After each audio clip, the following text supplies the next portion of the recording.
ఈరోజు మనం భద్రాద్రి కొత్తగూడెం జిల్లా సుజాతనగర్ మండలం దేగలమడుగు జమాయితీ సింగింగ్ మిల్లు దగ్గర మనం ఉన్నాము. పత్తి కొనుగోలు కేంద్రాన్ని సిపిఎం బృందం పరిశీలన చేసింది. ఈ పత్తి కొనుగోలు విషయంలో ప్రభుత్వం వైపు నుండి కొన్ని మినహాయింపులు ఇవ్వవలసిన అవసరం ఉంది. రైతాంగం ఆరుగాలం కష్టపడి పండించినటువంటి పంట చేతికొచ్చే సమయానికి ప్రభుత్వాలు అనేక ఆంక్షలు పెడుతున్నాయి. ఆ ఆంక్షల ఫలితంగా రైతు నష్టపోయేటటువంటి పరిస్థితి ఉంది.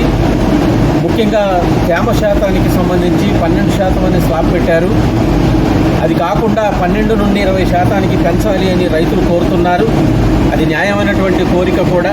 సంబంధిత అధికారులు పరిశీలన చేయటం ద్వారాగా, అట్లాగనే నేరుగా రైతు దగ్గర నుండి కొనుగోలు చేయటం ద్వారాగా దళారుల ప్రమేయం లేకుండా ఏమాత్రం న్యాయం జరిగినా సరే రైతుకు జరిగేటటువంటి అవకాశం ఉంటుంది.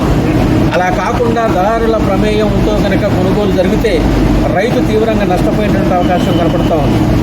ఇప్పటికే రైతు ఇటీవల వచ్చినటువంటి అకాల వర్షాల కారణంగా పంట దెబ్బతిన్నటువంటి పరిస్థితి ఉంది. నాణ్యమైనటువంటి పంట లేకుండా పోయినటువంటి పరిస్థితి ఉంది.